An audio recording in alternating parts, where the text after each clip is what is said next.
अस्सलाम वालेकुम everyone, this is Fabiha Jameel. और आज की वीडियो में बलूचिस्तान पब्लिक सर्विस कमीशन ने जो bureau of curriculum and extension centre के लिए जो जॉब्स अनाउंस की थी, उनका अराउंड कुछ दिनों में टेस्ट है, मे बी 37 डेज़ उसमें रहते हैं। और उसमें दो पोर्शंस थे, जिसमें एक तो आपके अपने सब्जेक्ट से रिलेटेड था और एक एजुकेशन का पेपर था, जो कि फ़र्स्ट टाइम आई गेस हो रहा है। इससे पहले इस तरीके से कॉम्प्रहेंसिवली एजुकेशन का पेपर मैंने नहीं सुना। तो उस हवाले से मैं आपको गाइड करूँगी।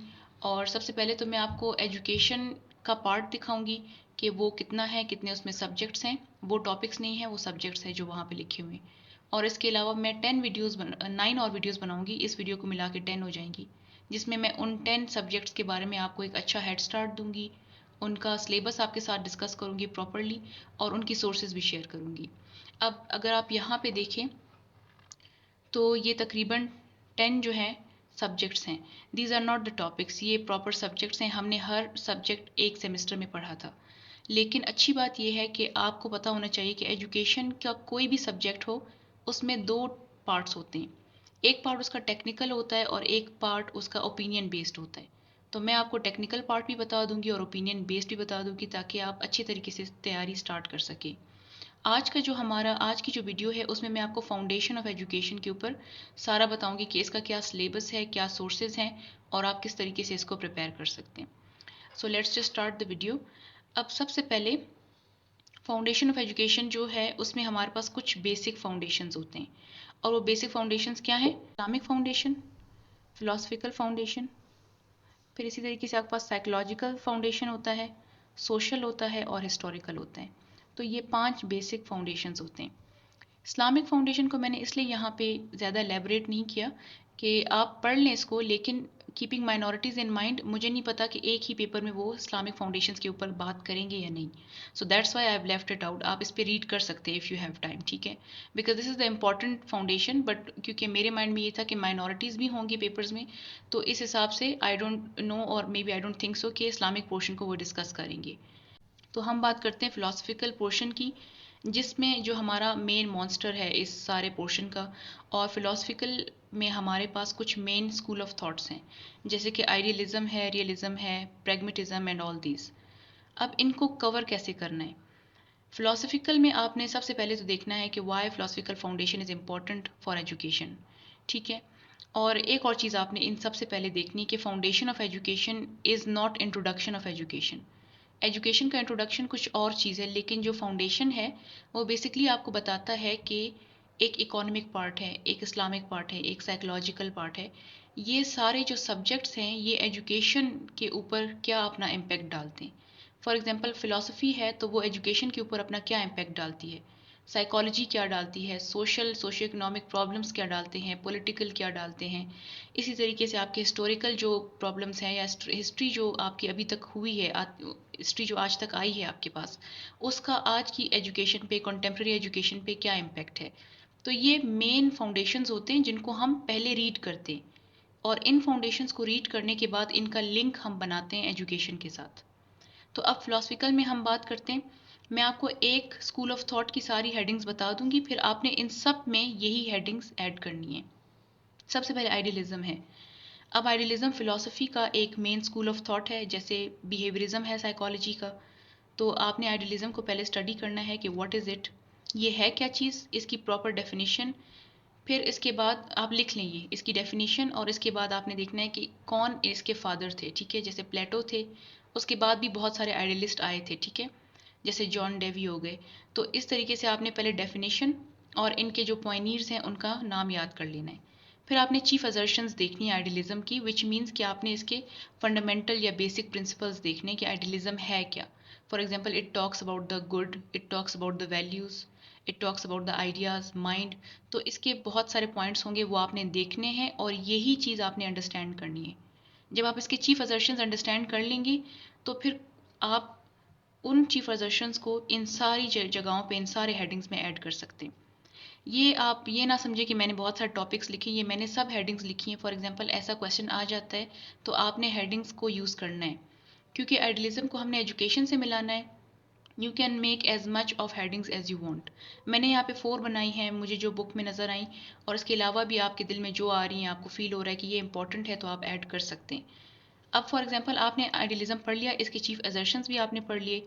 अब आपने आइडियलिज्म का लिंक बनाना है एजुकेशन के साथ, और वो आप कैसे बनाएंगे? आप एजुकेशन के सब पार्ट्स देखेंगे, जो कि टीचर है, स्टूडेंट भी कर सकते हैं, करिकुलम है, मेथड ऑफ टीचिंग के साथ उसको ऐड कर सकते हैं, और एम्स ऑफ एजुकेशन के साथ आप आइडियलिज्म की क्रिटिसिज्म्स भी लास्ट में ऐड कर सकते हैं। जैसे कि मैं अब आपको एक एग्जांपल देती हूँ कि idealism talks about the values and ideas, ठीक है। तो आपने ये पढ़ लिया, अब आपको पता है कि यहाँ पे जो टीचर है वो बेसिकली बच्चों के मॉरल वैल्यूज़, उनके आइडियाज़, उनकी इमेजिनेटिव पावर्स, उनकी एब्स्ट्रैक्ट नॉलेज पे ज़्यादा वो जो है फोर्स करेंगी, यानी वो चाहेंगी कि बच्चा through mind, through mentality strong बन सके। इस तरीके से करिकुलम भी इसका मॉरल वैल्यूज़ पे, आइडियाज़ पे, गुड थिंग्स पे बिलीव वो करेगा, बेस करेगा। और मेथड ऑफ टीचिंग कैसे होंगे? इसका मेथड ऑफ टीचिंग होगा क्वेश्चन आंसर मेथड, जिसको हम सोक्रेटिक मेथड भी कह सकते हैं। इसमें डायलैक्टिक्स का मेथड भी हम उसको कहते हैं, सोक्रेटिक जो मेथड है उसको हम डायलैक्टिक्स भी कहते हैं। तो ये मेथड हो गया। इंडक्टिव एंड डिडक्टिव मेथड्स भी हम इसमें ऐड कर सकते हैं। तो आप देखें, जब आपको आइडियलिज्म के बारे में पता चल गया तो आप आराम से ये सारे पोर्शंस फिल करेंगे। और इस तरीके से आप लास्ट में इसके एम्स ऑफ एजुकेशन भी ऐड करेंगे कि जो आइडियलिस्ट थॉट है एजुकेशन की, उसका ये एम है कि जो स्टूडेंट है वो एक अच्छी पर्सनैलिटी का मालिक बने, वो अपने माइंड के तौर पे, यानी कि मेंटली जो उसका स्टफ हो, दैट शुड बी पावरफुल। तो देर आर मोर पॉइंट्स, ये मैंने एक ही असर्शन से आपको सब में फिल आउट करके दिखाया। आप मोर पढ़ेंगे, ज़्यादा पढ़ेंगे, तो आप इसको ज़्यादा अच्छे तरीके से अटैम्प्ट करेंगे। अब इसी तरीके से आपने रियलिज्म में भी रियलिज्म की डेफिनेशन, उसके पॉइनियर्स, उसके चीफ असर्शंस, फिर उसके बाद रियलिज्म एंड एजुकेशन करेंगे, और ये सारे आपने ऐड करने। प्रैग्मेटिज्म में भी ये सब होगा, और इसी तरीके से इन सब के आपने याद रखने। क्या पता एमसीक्यूज आ जाए, उसमें भी ये पूछ सकते हैं, बट गॉड नोज कि कंप्लीट सब्जेक्टिव पेपर आएगा या एमसीक्यूज भी ऐड करेंगे। अच्छा, एक और एग्जांपल मैं आपको दूं। जैसे कि प्रैग्मेटिज्म है, प्रैग्मेटिज्म में हम अक्सर कहते हैं कि आप जो है ये कौन सी बातें करें, आप प्रैग्मेटिक बातें करें। प्रैग्मेटिक बातें मतलब कि आप प्रैक्टिकल लाइफ से रिलेटेड बातें करें। तो आप अगर उसके अकॉर्डिंग देखेंगे ना एजुकेशन के ऊपर लिंक, तो आपको ये पता लगेगा कि उसका जो करिकुलम होगा वो वोकेशनल एक्टिविटीज़ के ऊपर, प्रैक्टिकल लाइफ के ऊपर, होम साइंस के ऊपर, एग्रीकल्चर के ऊपर बेस करेगा, ठीक है। उसके जो मेथड ऑफ टीचिंग होंगे वो हैंड्स ऑन मेथड्स होंगे, प्रोजेक्ट मेथड होगा, असाइनमेंट मेथड होगा, जिसमें आप प्रैक्टिकली लर्निंग बाय डूइंग करें, ठीक है। इस तरीके से उसके एम ऑफ एजुकेशन भी यही होंगे जो आपको प्रैक्टिकल लाइफ में हेल्प आउट कर सकें। तो इस तरीके से आपने ये सारे स्कूल ऑफ थॉट्स करने हैं, और इसको कवर करने के बाद आपने उसको एजुकेशन से लिंक करना है। ये तो हो गया इसका फिलोसफिकल सारा जो फाउंडेशन था, वो डन हो गया। अब साइकोलॉजिकल पे बात करते हैं, और आप साइकोलॉजिकल को इस सारे को यहाँ पे स्किप कर लें, इसको बिल्कुल छोड़ दें। रीज़न ये है कि आप जब ये सारे सब्जेक्ट्स कवर करेंगे तो यहाँ पे आपको साइकोलॉजी, ये देखें, एजुकेशनल साइकोलॉजी भी नज़र आएगा। जब आप एजुकेशनल साइकोलॉजी करेंगे तो ऑटोमेटिकली ये पार्ट कवर हो जाएगा। तो आप बेशक इसको अभी छोड़ दें, आप जब एजुकेशनल साइकोलॉजी करेंगे तो वो आप फिर बाद में उसको लिंक कर सकते हैं एजुकेशन के साथ। So this is not something that you should do right now. आप करना चाहें तो कर लें, वरना इसके साथ भी हो जाएगा, ये सिर्फ वेस्ट ऑफ टाइम होगा। अच्छा, फिर आपके पास जो है इसका सोशल एस्पेक्ट है। अब मैं आपको वो बात बताती हूँ जो मैंने कही थी कि एक टेक्निकल पार्ट होता है और एक ओपिनियन बेस्ड होता है।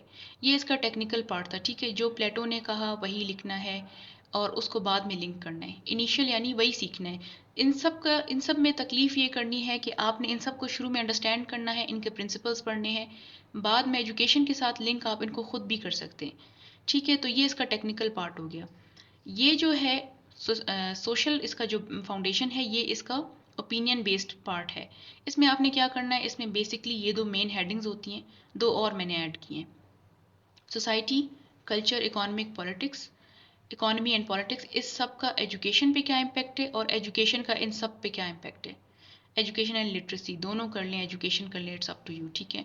Literacy is almost the same thing, यानी कि कोई वो नहीं होगा। जैसे हम कभी कभी पढ़ते हैं, लिटरेसी का मतलब होता है टू रीड एंड राइट, तो हम पढ़ते हैं कि डिफरेंट कल्चर्स का जो है क्या इम्पैक्ट होता है चाइल्ड लिटरेसी के ऊपर। तो इस तरीके से आपने इन सब का लिंक, या इन सब का impact on education and education का इम्पैक्ट ऑन दीज थिंग्स, ये आपने करना है। ये अगर आप डॉन के कुछ आर्टिकल्स पढ़ लें इसके ऊपर, या जिस तरीके से आपका दिल करे आप इसको कवर कर सकते हैं। ये ओपिनियन बेस्ड है, आप इसको रीड करेंगे और ख़ुद इसको जो है प्रोड्यूस करेंगे। It is not the cramming वाला पार्ट, ठीक है। आपने इसमें क्रैमिंग नहीं करनी, ये आपका क्रैमिंग का पार्ट है। ये हिस्टोरिकल है, इसमें आपने, ये हिस्टोरिकल है तो ये पाकिस्तान से लिंक करेगा, ठीक है।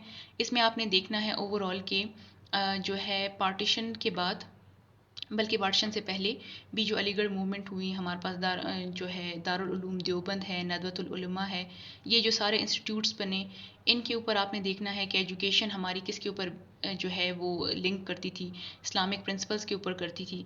फिर आपने ऑल पाकिस्तान एजुकेशनल कॉन्फ्रेंस एक इंपॉर्टेंट पार्ट है इसका, ये आप देख लें। नेशनल एजुकेशनल पॉलिसी, इसके पॉइंट्स हैं, ये भी याद कर लें, ये भी इंपॉर्टेंट है। और इस तरीके से जो मैंने आपको शुरू में इंस्टीट्यूट्स बताए वो भी आप इसमें ऐड करेंगे। ये आपका क्रैमिंग का पार्ट है और ये भी क्रैमिंग का पार्ट है। बाकी इंस्टीट्यूट्स इस तरीके से हैं कि अगर आप सब पे वीडियो देख लें so that would be enough. तो ये आपका सारा फाउंडेशन ऑफ एजुकेशन का सिलेबस था। अब मैं आपको सोर्सेज की बात करती हूँ। सोर्सेज में हमेशा जो है प्रेपरेशन के लिए दो बताती हूँ। एक तो आप HEC की जो आउटलाइन है सारी, उसको आप देख सकते हैं, लेकिन उसमें नोट्स नहीं होते। फिर भी आप वहाँ से हेल्प ले सकते हैं, क्योंकि मैं बहुत ज़्यादा उसको प्रेफर करती हूँ, क्योंकि मैंने खुद HEC वाली आउटलाइन पे ही यूनिवर्सिटी में हमने उसी के ऊपर पढ़ा था। दूसरा, अल्लामा इकबाल ओपन यूनिवर्सिटी का जो वो नोट्स भी उनके होते हैं ऑनलाइन, आप वहाँ से भी देख सकते हैं। या फिर आप जो है उनके पास्ट पेपर्स होते हैं, अगर आप चाहें तो आप वो पास्ट पेपर्स भी सॉल्व कर सकते हैं। पढ़ेंगे तो फिर आप सॉल्व करेंगे। तो ये दो सोर्सेज हो गए। और थर्ड सोर्स जो मैंने यूज़ किया है that is this book, Qualify B.Ed Secondary by Parvez Iqbal. This is also a good book but this was not enough. तो इसीलिए आप इसके साथ अल्लामा इकबाल ओपन यूनिवर्सिटी को भी कर सकते हैं। या फिर अगर आप, सबसे बेहतर ये है कि अगर आप चाहते हैं कि आपका राइटिंग जो वो हो, चेंज हो, बाकियों से आपकी क्रिएटिविटी चेंज हो, तो फिर आप इन सब पे ये आप लिखते जाएं और आप इनको ब्राउज़ करते जाएं। किसी पे वीडियो देख लें, किसी पे आप ऑनलाइन पढ़ लें, ल्यूमन लर्निंग पे पढ़ लें, स्पार्क नोट्स पे पढ़ लें, बहुत सारी वेबसाइट्स हैं, तो आप ये कर सकते हैं। करने को आए तो फाउंडेशन ऑफ एजुकेशन का ये जो सारा सिलेबस है ना, ये 2 दिन से ज़्यादा का सिलेबस नहीं है। हाँ, अगर नहीं करने पे आए तो फिर तो ये 10 दिन भी ले सकता है, क्योंकि मैंने आपको बता दिया कि आपने इसको स्टार्ट कैसे करना है। इसके अलावा जो है नेक्स्ट जो वीडियो आएगी that would be on child development. फिर इस तरीके से जनरल मेथड्स ऑफ टीचिंग और इन सब पे एक एक वीडियो बनाऊंगी, जिसमें मैं आप सबको जो है इनके सोर्सेज और इनके सिलेबस, जैसे आज मैंने ट्राई किया कि आपके लिए थोड़ा सा आसान कर सकूं, इस तरीके से इनमें भी ट्राई करूंगी कि आप सबके लिए आसान कर सकूं। So that's all for today. I wish you best of luck for your upcoming exams and don't forget to like, share and subscribe, because this is the time when educational content needs to get promoted. Thank you so much.